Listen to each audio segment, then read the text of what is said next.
नमस्कार, मैं हूं रत्नाकर त्रिपाठी। स्वागत है आपका इस विशेष कार्यक्रम में। मध्य प्रदेश की 28 विधानसभा सीटों पर चुनाव हो चुके हैं और अब 10 नवंबर को आने वाले नतीजों का इंतजार है।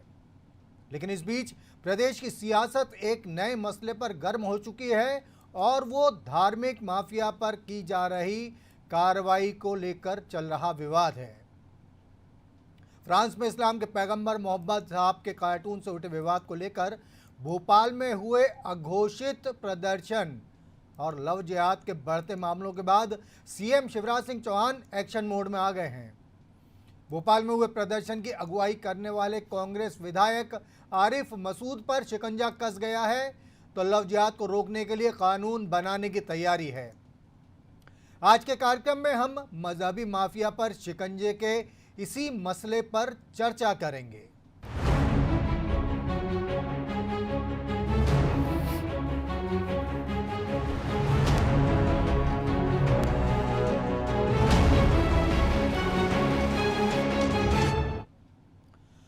चर्चा शुरू करें इससे पहले तो थोड़ा फ्लैशबैक कर लें, पीछे के घटनाक्रम पर चर्चा कर लेते हैं। फ्रांस में कार्टून विवाद पर हिंसा हुई तो उसकी आंच हजारों किलोमीटर दूर यहां भोपाल तक सुनाई थी। या कहें कि भोपाल में देश भर में इसका सबसे ज्यादा असर दिखा। भोपाल के इकबाल मैदान में बिना किसी सूचना के 25,000 लोग इकट्ठा हो गए। इनकी अगुवाई की मुस्लिम कट्टरपंथ माने जाने वाले चेहरे और भोपाल मध्य क्षेत्र के विधायक आरिफ मसूद ने यह भीड़ जुटाकर एक तरह से सरकार और प्रशासनिक तंत्र को चैलेंज करने की कोशिश की। लेकिन यहां वो शिवराज सरकार की ताकत और गुस्से का अंदाजा लगाने में गच्चा खा गए। सरकार ने पहले आरिफ समेत 2000 लोगों पर शांति भंग के आरोप में धाराएं लगाकर उनके 50 साथियों सहित आरिफ को भी गिरफ्तार किया और अब आरिफ मसूद और उनके 6 खास सिपह सलारों पर धार्मिक विद्वेष फैलाने के केस में गंभीर किस्म की धाराएं लगा दी गई हैं, जिनमें उन्हें 3 साल तक की जेल भी हो सकती है। यही नहीं, भोपाल के बड़े तालाब के कैचमेंट इलाके में बने आरिफ मसूद के प्रियदर्शिनी कॉलेज का एक हिस्सा ढहा दिया गया है, जिसके बाद इस मामले को लेकर सियासत में और गर्माहट आ गई है। मैं समझ नहीं पा रहा कि मेरा एक प्रोटेस्ट था, शांति का प्रोटेस्ट था, 25,000 लोग जमा हुए और मैंने कभी किसी के धर्म के बारे में बुरा नहीं बोला। मेरे धर्म के बारे में जब बुरा बोला गया तो उसका रिएक्ट करने का संवैधानिक मुझे अधिकार है और मैं उस संवैधानिक अधिकार के दायित्व में निभाते हुए, उसका प्रयोग करते हुए मैंने अपनी एक प्रजातांत्रिक ढंग से बात रखी और मैंने ये कहा कि किसी को किसी की इजाजत नहीं है मजहब के बारे में बुरा कहना। उसके बावजूद मेरे ऊपर एक मुकदमा लगाया, फिर दूसरा एक और कल लगा दिया। मैं उसकी निंदा करता हूँ क्योंकि ये दबाव में आके किया गया। दूसरा भी दोबारा मुझे जानकारी मिली कि मेरा महाविद्यालय का भवन जो कि डीम्ड परमिशन है, जिसकी न्यायालय से परमिशन मिल चुकी है, उस भवन के हिस्से को आज तोड़ दिया, जबकि उस पर हाईकोर्ट का स्टे था, उसके हिस्से को तोड़ दिया गया। लेकिन मैं लोगों से कहूंगा कि ये सरकार दमन और डराने का काम कर रही है।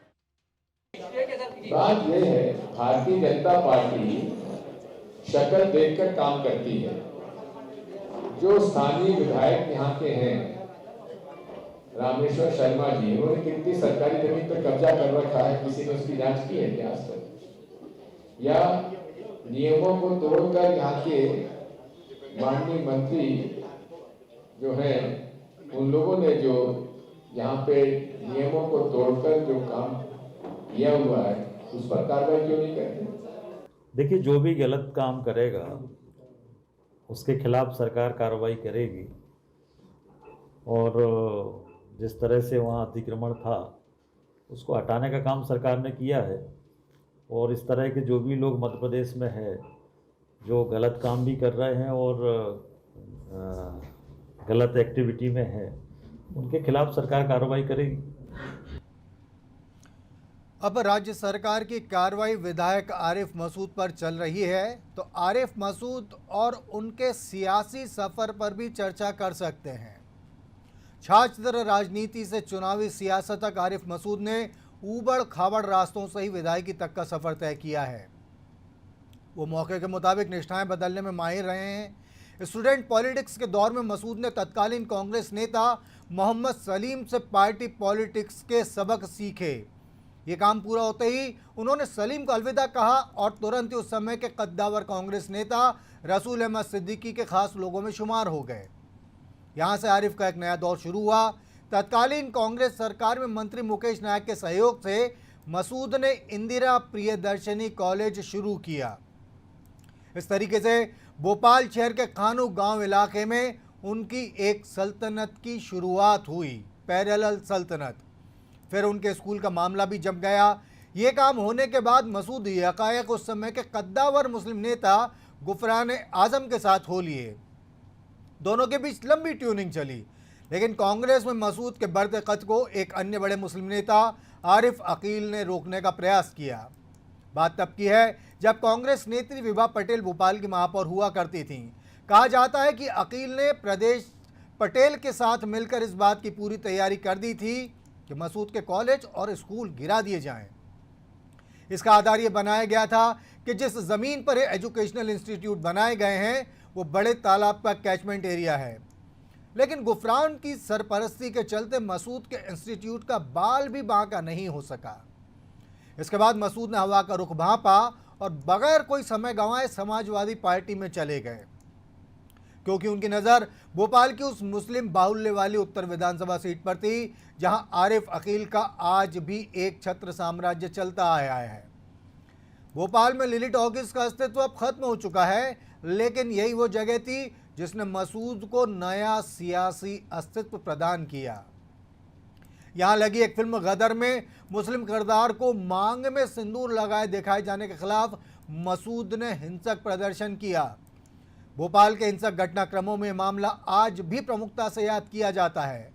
दरअसल मसूद इसके जरिए खुद को मुस्लिमों का आरिफ अकील से भी बड़ा नेता बताना चाहते थे।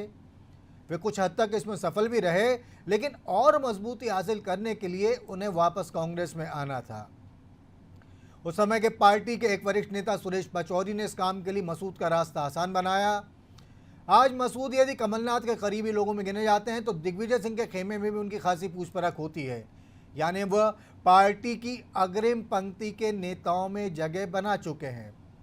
यह उनका असर ही कहा जाएगा कि प्रदेश में 15 साल लगातार सत्ता में रही बीजेपी भी उनके अवैध निर्माणों के खिलाफ कोई कार्रवाई नहीं कर सकी। सुंदरलाल पटवार में सरकार में बुलडोजर मंत्री कहे जाने वाले बाबूलाल गौर भी मसूद के कॉलेज को अवैध बताते ही रह गए, लेकिन उन्हें हटवा नहीं सके। आरिफ मसूद खरी खरी बोलने के लिए खास किस्म की पहचान रखते हैं। भोपाल मध्य से विधायक बनने के बाद उन्होंने सार्वजनिक रूप से कहा था कि वो मजहबी होने के कारण वंदे मातरम नहीं बोलेंगे। मसूद ने खुले मंच से भोपाल मेट्रो का नाम इस शहर के संस्थापक राजा भोज के नाम पर रखने के निर्णय का, कमलनाथ के निर्णय का खुलकर विरोध किया था। कहा जाता है कि मसूद उत्तर भोपाल से चुनाव न जीत पाने की कसक को अब तक नहीं भूले हैं। समाजवादी के पार्टी के टिकट पर वो यहाँ से चुनाव हारे थे। फ्रांस के खिलाफ किए गए आपत्तिजनक आंदोलन को उनकी इसी कसक से जोड़कर देखा जा रहा है। आरिफ अकील का स्वास्थ्य अब उनका साथ नहीं दे रहा है और उनका अगला चुनाव लड़ना संदिग्ध माना जा रहा है। इसलिए मसूद को अब फिर भोपाल उत्तर में अपने लिए संभावना नजर आ रही हैं। इस सबके बीच मसूद के खिलाफ दर्ज प्रकरण और उनके कॉलेज स्कूल पर हुई कार्रवाई भले ही मसूद के लिए तात्कालिक मुसीबत दिखे, लेकिन भोपाल उत्तर की सियासी फिजा के हिसाब से घटनाक्रम उनके लिए राजनीतिक मुनाफे की वजह बन सकते हैं। हमारे साथ इस मसले पर बात करने के लिए अनादि टीवी के ब्यूरो हेड ब्रजेश चौकसे जी जुड़ गए हैं।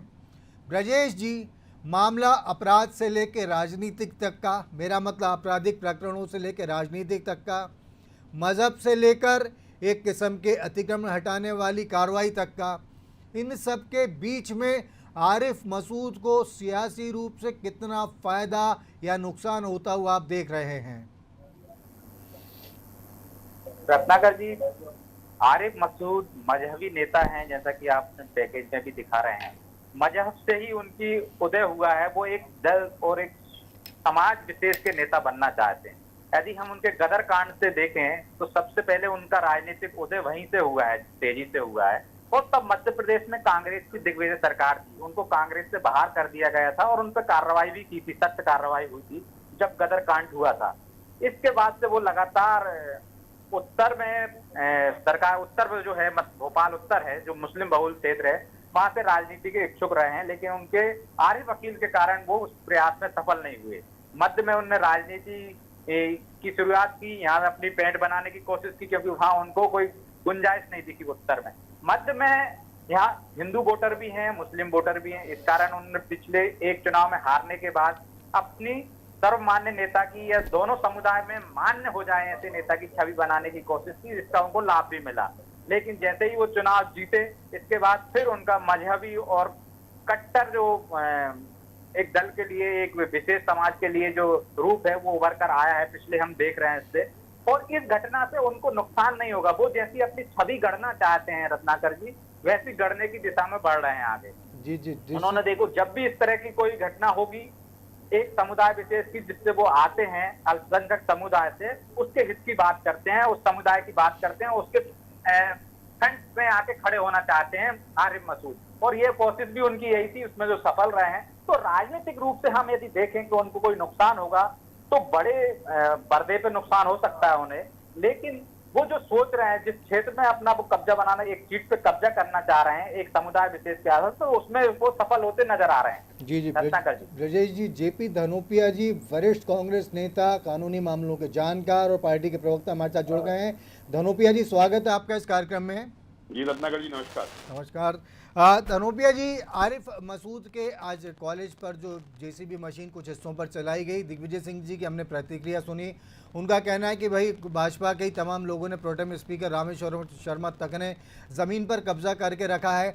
सवाल ये उठता है कि कांग्रेस पार्टी क्या स्टैंड ये है कि यदि एक किसी ने गलत किया है तो दूसरे के भी गलत को उसी तरीके से सही ठहरा दिया जाए? नहीं, ऐसी कोई प्रक्रिया नहीं होती है और न ऐसा कोई नियम है कि एक आदमी गलत कर रहा है दूसरा भी करे। लेकिन मैं ये कहना चाहता हूँ आपसे कि आरिफ मसूद विधायक हैं और 15-20 साल से उनका कॉलेज वहाँ पर चल रहा है। आज पहली बार तो नहीं चल रहा है, भारतीय जनता पार्टी के कार्यकाल में वहाँ पर कॉलेज बना, उनके कार्यकाल में वहाँ कॉलेज चल रहा है, सारी चीजें आपके सामने है। आज तक क्या हो गया था? आज तक क्यों ऐसी स्थिति नहीं हुई? भारतीय जनता पार्टी को तकलीफ इस बात की रही है कि मध्य प्रदेश में आदरणीय कमलनाथ जी ने एक नया सिस्टम शुरू किया, जो मतलब मिलावटखोर थे, जो माफिया थे, बड़े बड़े जीतू सोनी जैसे लोग, इन लोगों के ऊपर जो कारनामे थे, उनके अवैध जो धंधे थे, उनको नुकसान पहुंचाने का प्रयास किया। उसकी परिणति क्या हुई? तो भाजपा ने तो वैध को ही वो कर दिया। शिक्षा, बच्चों को शिक्षा देने का जो स्थान होता है, मंदिर होता है, स्कूल होता है, उसी को तोड़ रहे हैं आप, कॉलेज को तोड़ रहे हैं। ये कोई गलत है ना पूरी परंपरा। आप आरिफ मसूद पर कार्रवाई करिए, वो आपका उनका निर्णय है, उन्होंने क्या किया है और आपने क्या कार्रवाई की करिए।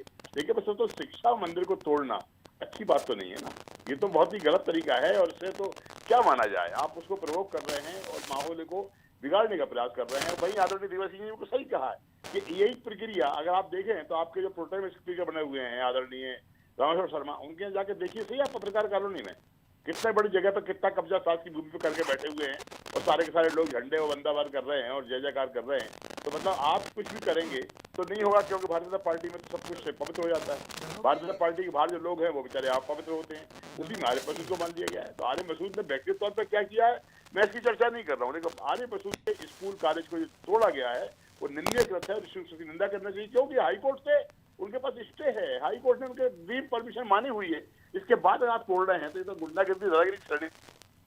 धनोपिया जी, यहाँ सहज रूप से सवाल ये भी उठता है कि जहाँ दिग्विजय सिंह जी जो बात कर रहे हैं, मंत्रियों की बात कही, उन्होंने नाम हालांकि नहीं लिया, लेकिन ये भी कहा कि रामेश्वर शर्मा इस तरीके से, तो 15 महीने जब आप लोगों की हुकूमत थी आपकी पार्टी की, तब ऐसे ज़मीन पर कब्जा करने वाले अतिक्रमकों के खिलाफ कार्रवाई क्यों नहीं की गई?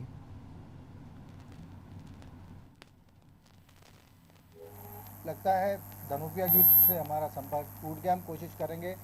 भारतीय जनता पार्टी के वरिष्ठ युवा नेता चेतन सिंह हमारे साथ इस मसले पर बात करने के लिए जुड़ गए हैं। हम धनोपिया जी से संपर्क स्थापित करने की कोशिश कर रहे हैं। इस बीच चेतन सिंह जी, स्वागत है आपका इस कार्यक्रम में।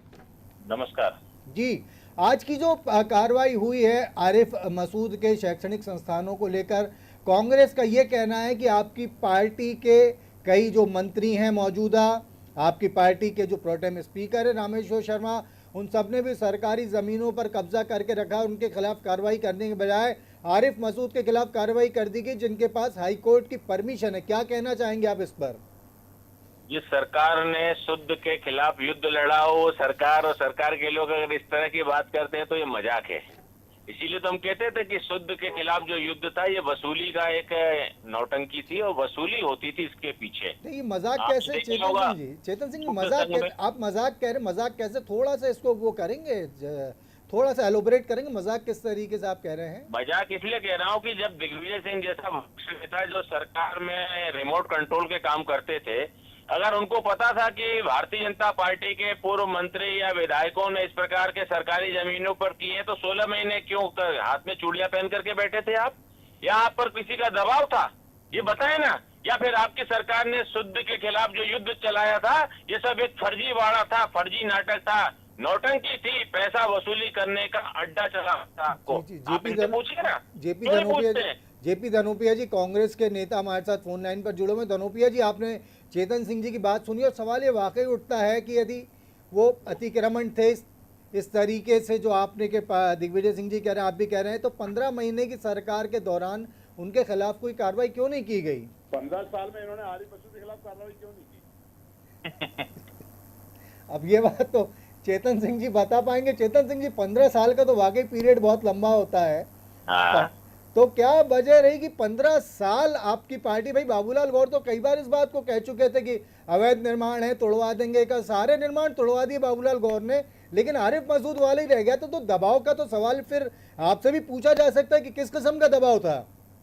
हम पर कोई दबाव नहीं था, हम इंतजार कर रहे थे हाई कोर्ट के निर्णय से स्टे हटने का, और इनके स्टे का समय निकल चुका है। जेपी धनोपिया साहब आपको गुमराह कर रहे हैं।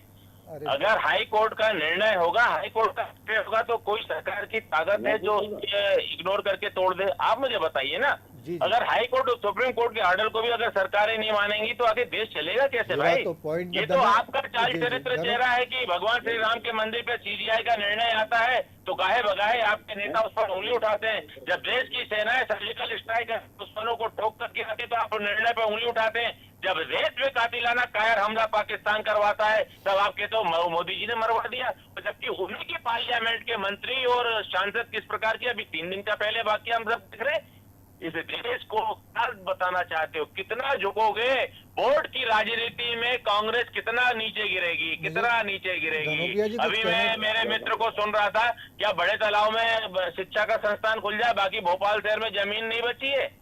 जी जी पार्कों को आपने तोड़ करके मस्जिद में तब्दील कर दिया, बाकी जमीन नहीं बची है।